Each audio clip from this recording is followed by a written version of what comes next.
Eu não tenho por costume fazer vídeos de resposta porque raramente isso acrescenta alguma coisa em termos do debate das ideias. Além disso, pode ser entendido como um desrespeito a outra pessoa, a pessoa a quem eu estou respondendo. Discutir pessoas é uma besteira sem tamanho e, algumas vezes, é isso que se vê por aí. Uma pessoa criticando a outra apenas pelas views no YouTube que isso gera.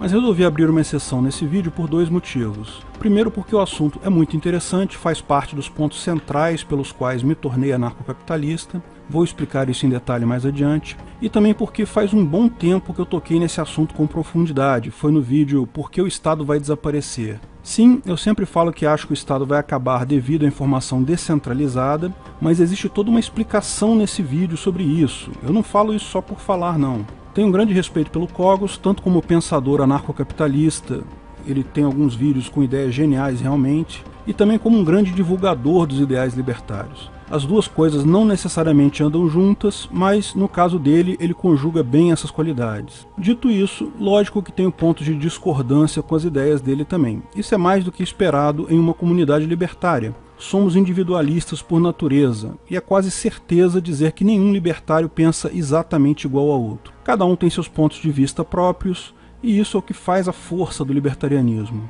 Mas acho que a oportunidade que foi dada na entrevista dele com o MBL, que trouxeram esse assunto à tona, aliás, agradeço aos amigos Leo Smile e Gabriel Moraes, que mandaram os pimbas. Foi bacana o assunto ter sido debatido lá, mas fiquei frustrado porque certamente ninguém ali viu o meu vídeo com a explicação do porquê eu acho que a informação descentralizada vai derrubar o Estado. Todos partiram apenas da informação contida na frase "a informação distribuída vai derrubar o Estado". Então acho que existe uma oportunidade bacana de explicar em mais detalhes os pontos levantados.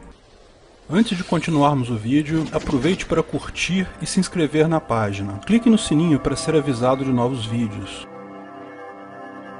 Afinal, como a informação distribuída vai derrubar o Estado?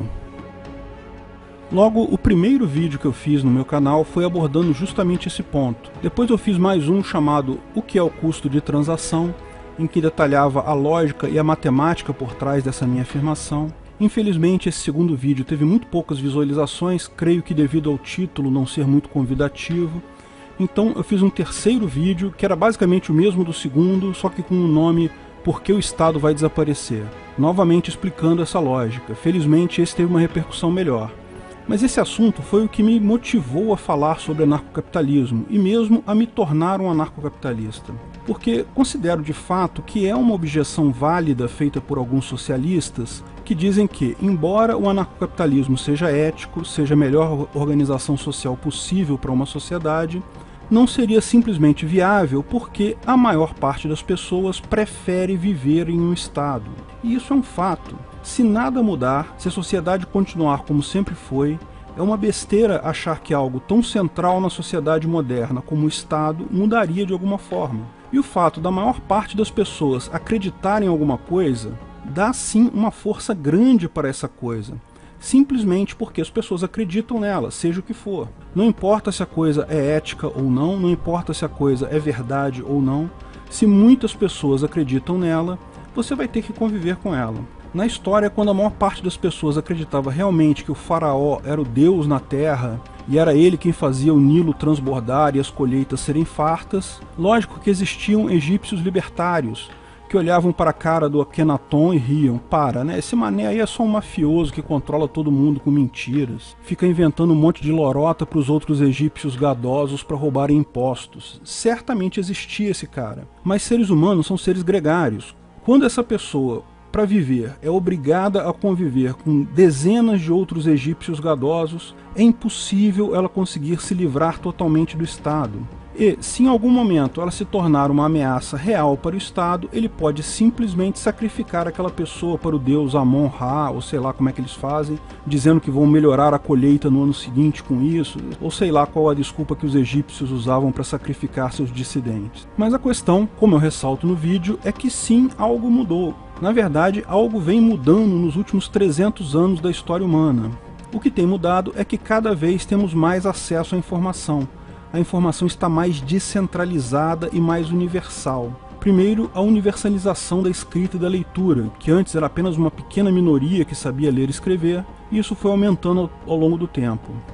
Depois a imprensa, a possibilidade de se imprimir livros, dava para muito mais gente ler livros. Depois as tecnologias de transmissão de informação, telefone, telégrafo, rádio, televisão, têm progressivamente tornado a informação mais barata, mais rápida e mais distribuída, mais acessível. Me parece claro que essa revolução tecnológica tem tudo a ver com a diminuição do poder do Estado que já observamos há algum tempo.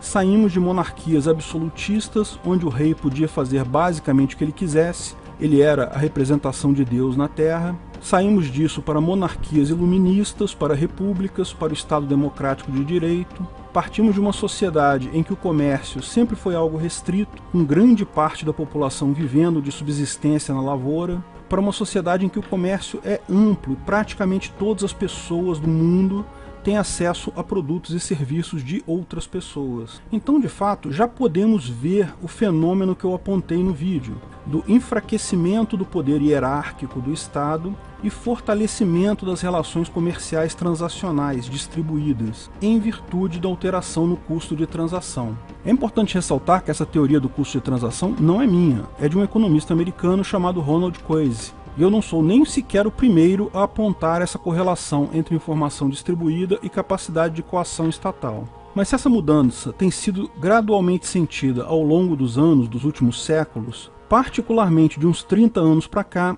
essa curva de aumento da informação, de barateamento da informação, teve uma inflexão absurda. É questão de mera lógica imaginar que esse processo de aumento do poder do comércio e diminuição do poder do Estado só tende a se acentuar, e se acentuar de forma dramática.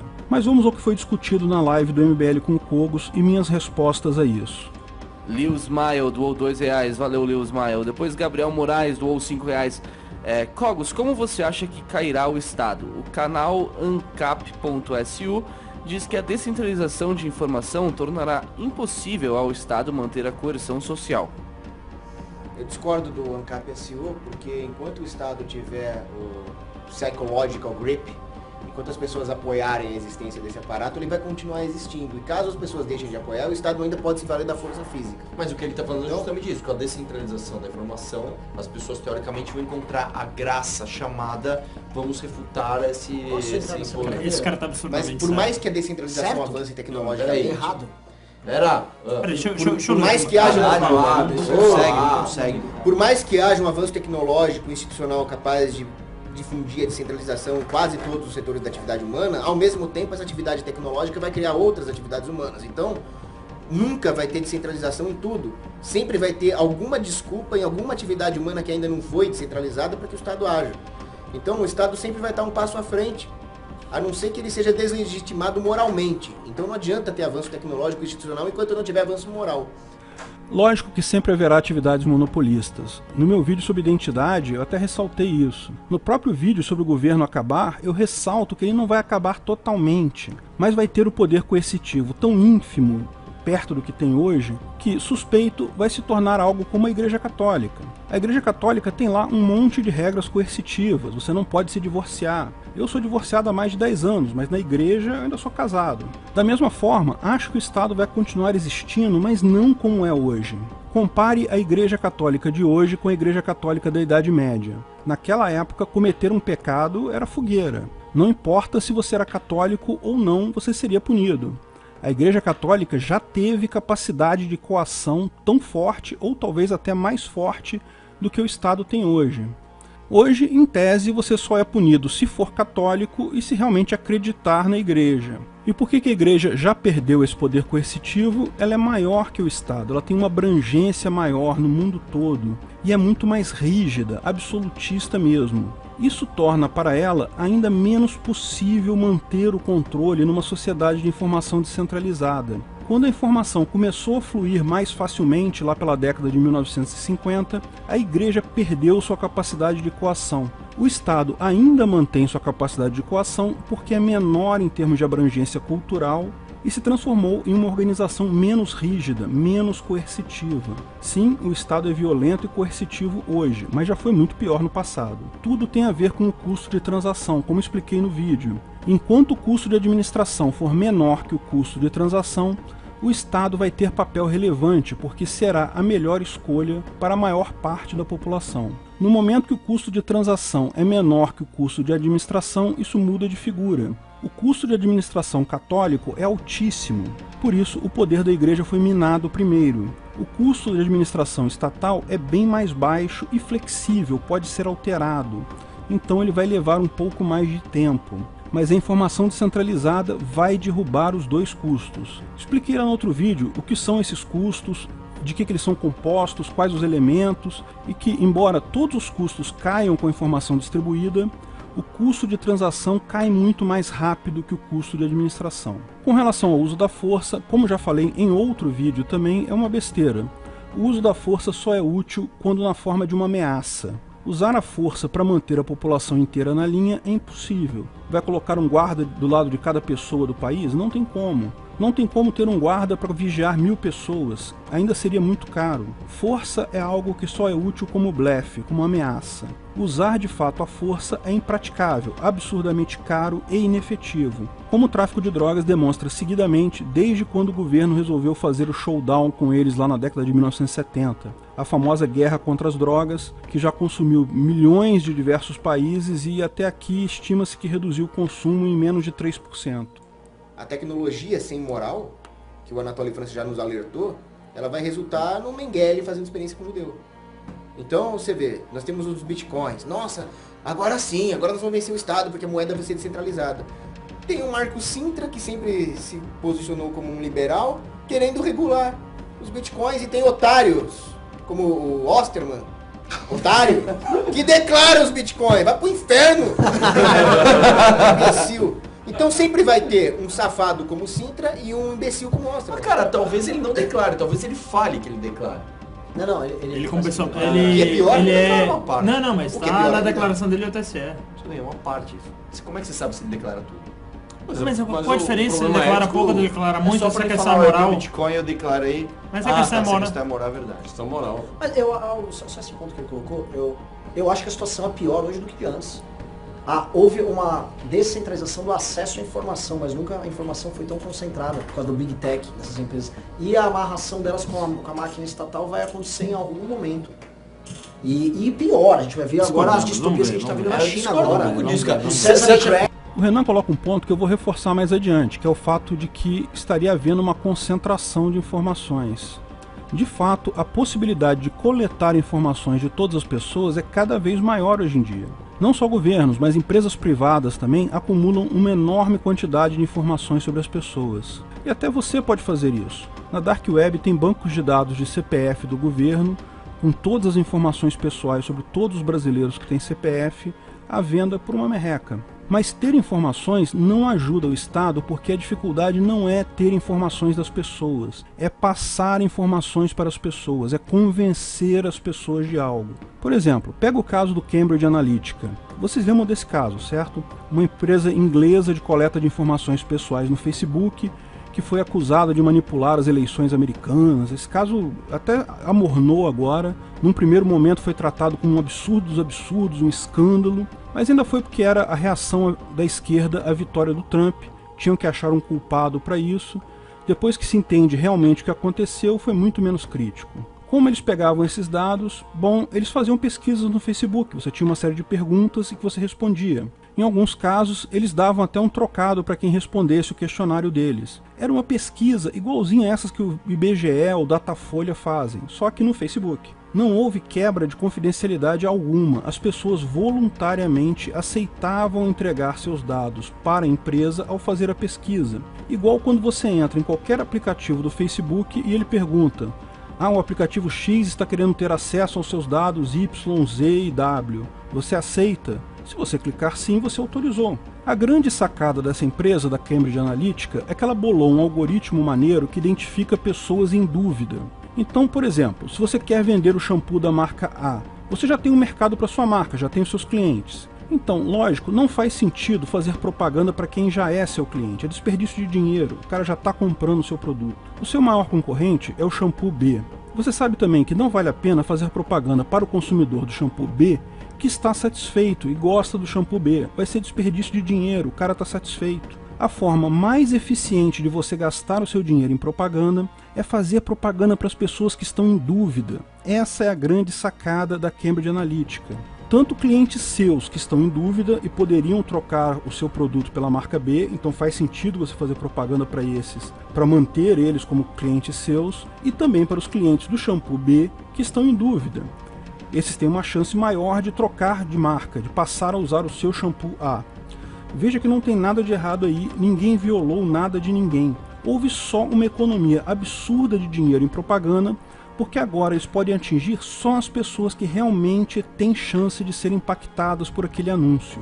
Agora, substitua shampoo A e shampoo B por candidato A e candidato B e veja de onde eles tiraram esse negócio de manipulação. Sim, a propaganda eleitoral, a propaganda política fica muito mais eficiente, mas ninguém tem técnicas de manipular a mente das pessoas com mensagens subliminares, não é nada disso. Eles só identificam quem está na dúvida e fazem propaganda para essas pessoas. Então, ter informações é sem dúvida algo poderoso. Você com pouco dinheiro consegue fazer uma propaganda altamente efetiva, mas tem muito menos impacto do que pode parecer. Essa ilusão de que pessoas com seus dados conseguem magicamente fazer você mudar de ideia é só isso, uma ilusão. Lógico que um Estado coercitivo como o chinês pode impor um controle forte sobre seus cidadãos. O Estado brasileiro também já faz isso, faz milhares de cruzamentos na hora de você fazer o seu imposto de renda.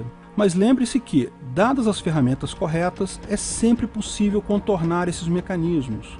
Hoje, isso ainda requer um alto grau de conhecimento técnico, poucas pessoas conseguem. Como poucos sabiam dividir e multiplicar na Idade Média, conhecimento técnico tende a se tornar trivial.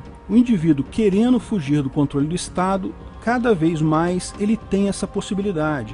Cada vez mais gente vai ter essa capacidade. Instalar uma VPN já foi algo que alguém contratava uma empresa para fazer a instalação. Hoje em dia é um app que você instala no seu celular. E sim, já existem esses apps até para chineses que conseguem contornar os firewalls de lá. Ainda não é fácil, nunca vai ser 100% sem problemas, mas é cada vez mais fácil e mais eficiente o indivíduo, se ele quiser, fugir da vigilância do Estado. Lembra que eu acho que essas coisas como Uber vão existir por um tempo, mas sempre vão estar à mercê do Estado. A tendência mesmo é Arcade City, que é tipo um Uber peer-to-peer, ou seja, não há um servidor central, não há uma empresa central. O app no seu celular fala com a rede diretamente com o app no celular do motorista, usando um algoritmo de votação baseado em blockchain, combina a corrida, faz o pagamento em bitcoins ou outra moeda criptográfica. Nem que o Estado queira tributar isso, ele não tem como. E isso é melhor tanto para o passageiro quanto ao motorista, porque elimina o overhead tanto da empresa, do Uber em si, quanto o overhead do governo. Fica muito mais barato. Poucas pessoas ainda usam esses aplicativos distribuídos. Claro, como eu disse, ainda é tecnicamente uma coisa difícil. Então isso por enquanto não faz diferença, mas à medida que mais e mais pessoas começarem a usar esses aplicativos, quanto mais esses aplicativos ficarem simples de instalar e usar, o governo não vai nem perceber o que está acontecendo.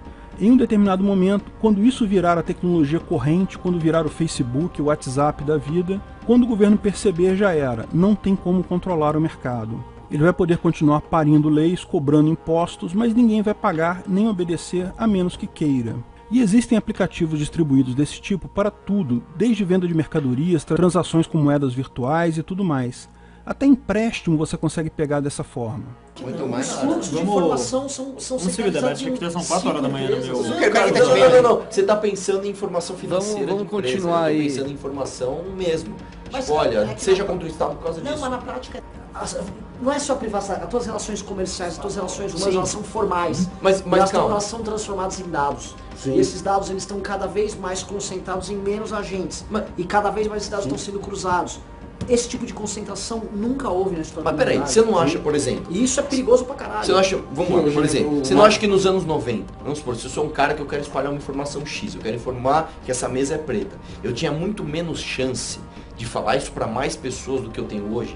Sim, Então, isso eu acho que é um combate justamente à centralização de informação. Eu não estou falando cruzamento de dados financeiros de empresas, imposto É de que não é dinheiro, só caralho. financeiro. O Arthur tá certo, ele viu a coisa pelo lado certo. O problema não é o governo coletar dados, o desafio do governo é convencer as pessoas a participar dele, convencer as pessoas de que o Estado é uma boa ideia, que ele está aí para ajudar, que ele é uma coisa positiva. esse sempre foi o foco do governo, porque essa é a forma mais barata de se manter o controle social. Força é muito caro, ninguém mantém controle social pela força. Só o convencimento mantém isso.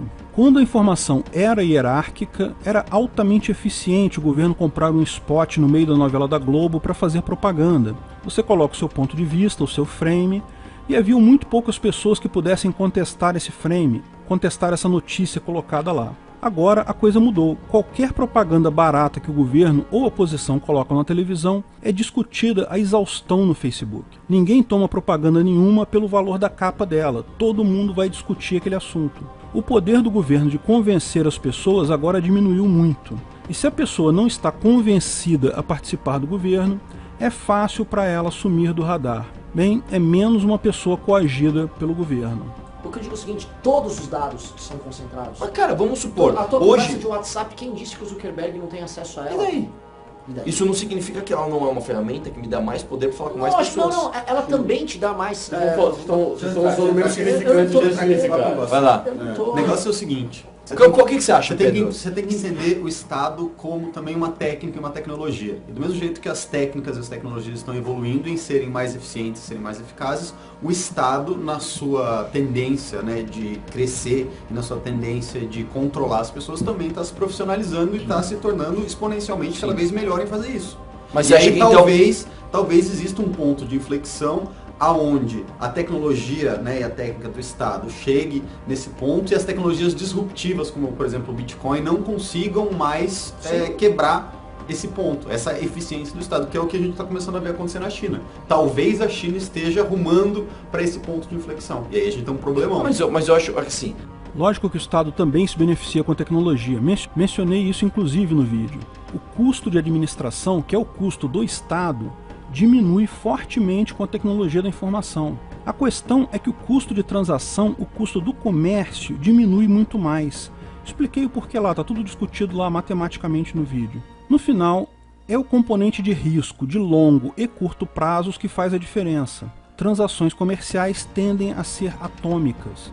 Você compra um produto hoje, usa ele, amanhã compra outro. O Estado precisa tomar decisões com uma constância maior, com um tempo maior. A informação ajuda muito em ambos os casos, mas a informação ajuda muito no primeiro caso e só ajuda só um pouquinho no segundo. Por isso, cada vez mais o custo de transação diminui em relação ao custo de administração. E isso torna inevitável que seja muito mais fácil para alguém contornar o Estado do que é para o Estado impor um controle sobre aquela pessoa. A questão original foi, você acha que hoje você tem mais ou menos acesso à informação? Eu acho que hoje a gente tem mais. Mas eu acho que qual, não é a informação. A informação, óbvio que você tem mais, mas a qual informação? A informação espontânea que as pessoas quiserem mas propagar. Mas você tem que entender o seguinte, que... Hoje, as empresas de mídia tradicional e escolas, que são estruturas hierárquicas de distribuição de informações, controlam o que é informação válida e o que é fake news. Em uma estrutura hierárquica de informações, é fácil definir isso. O cientistão lá em cima prova que comer ovo aumenta o colesterol, sei lá. Essa informação anda na cadeia hierárquica oficial. Se o seu vizinho falar que isso é falso, você vai rir dele. Olha aqui, falou no Jornal Nacional, é verdade. O fato deles estarem preocupados com a fake news é justamente o sintoma de que perderam essa batalha. Porque, não se engane, muitas das informações transmitidas pela forma hierárquica também são falsas. Hoje não é mais assim. O cientistão lá do governo continua falando a verdade sacramentada de que o nazismo é de direita. Mas agora você tem milhares de pessoas com argumentos muito melhores que esse cientistazão lá, argumentos que fazem muito mais sentido, te mostrando que isso é uma besteira. Que ou o nazismo é de esquerda, ou na melhor das hipóteses é uma terceira via. O que mudou? Mudou a informação descentralizada. O Renan e o Arthur, o próprio MBL, devem sacar isso. Não foi só a revolta com a Dilma e o PT que catapultou eles, foi a informação descentralizada. O fato de que, mesmo com todos os cientistazões lá colocando a verdade imutável deles, eles conseguem agora colocar um outro ponto de vista, e as pessoas vão ouvir esse ponto de vista. Lógico, isso abre porta também para idiotices como terra plana, antivacinas. Sim, isso é um fato.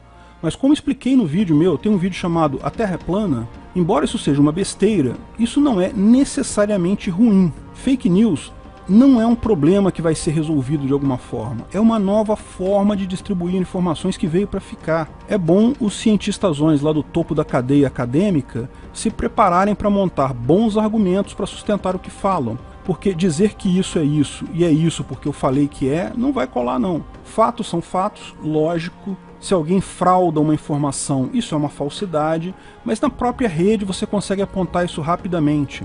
Aqueles memes que o pessoal do PT coloca, não, que a gasolina era 2,50 na época do Lula e agora é 5 reais. Todo mundo vê que isso é falso, é rápido. Agora, opiniões sobre fatos não está escrito em pedra, não tem como estar. Opinião é sempre algo que pode ser questionado. E vai ser cada vez mais questionado daqui para frente. O Estado, lógico, quer controlar isso. Lógico, esse papo todo de fake news é o Estado querendo retomar a narrativa.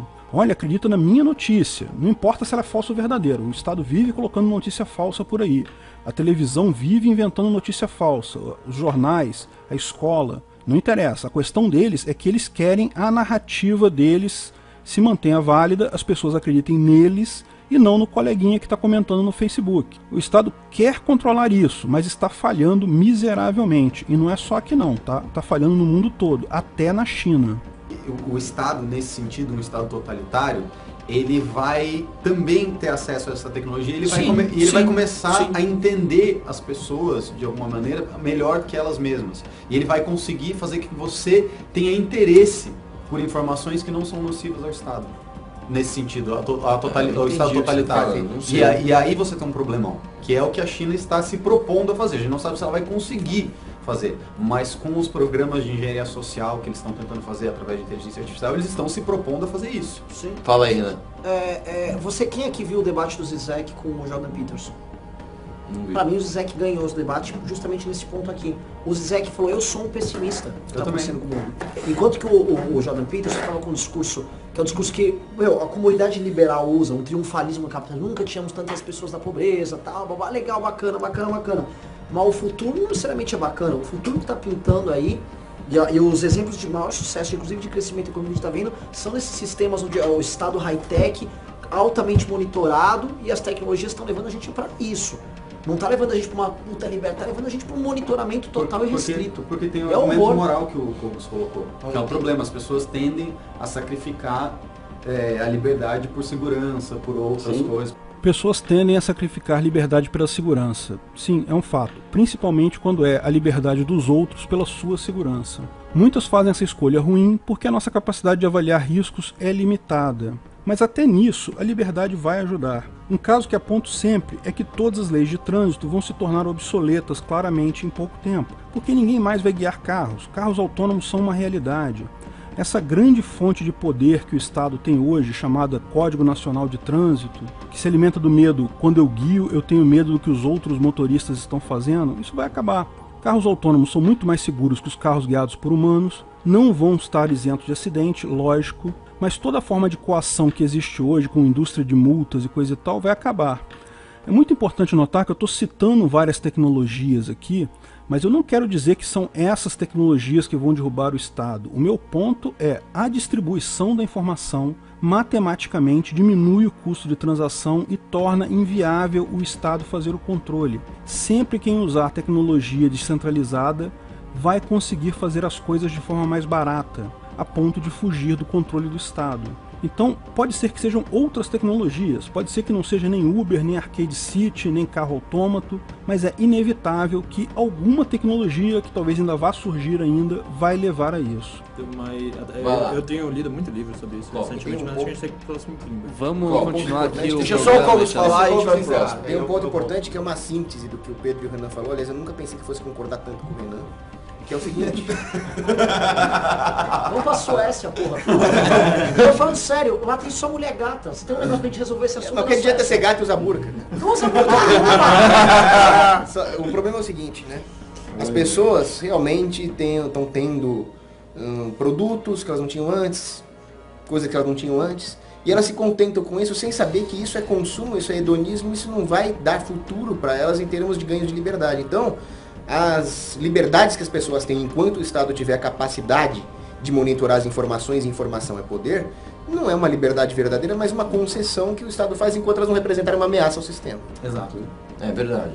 Agora, um ponto que o Cogos colocou, que é a mudança da moral das pessoas, isso sim, do meu ponto de vista, é uma impossibilidade. A evolução biológica nossa é muito mais lenta que a evolução cultural. A maior parte das nossas falhas morais está intimamente ligada a nossos circuitos cerebrais mais antigos, aqueles sobre os quais temos menos controles. Medo, amor, ódio, desejo sexual, inveja, tudo isso é coisa do nosso cérebro reptiliano. Embora sempre possamos usar o nosso córtex humano evoluído para modular essas forças, a essência delas sempre vai estar lá. E levaria milhões e milhões de anos de evolução para mudar a essência das pessoas, para mudar biologicamente como o nosso cérebro é construído. Temos que conviver com esse material imperfeito que está aí mesmo, não tem jeito.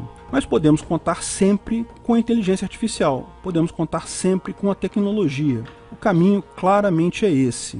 Espero ter tornado mais claro o meu argumento. Esse meu argumento é embasado, como eu falei lá no outro vídeo. Tem o paper lá do Coase que vocês podem ler. E vocês podem julgar as evidências por vocês mesmos. Isso quer dizer que eu estou 100% certo? Eu não sei. É lógico que isso é uma estimativa que eu faço com base no melhor do meu conhecimento, na melhor das informações que eu tenho. A melhor previsão que eu consigo fazer para o futuro é essa.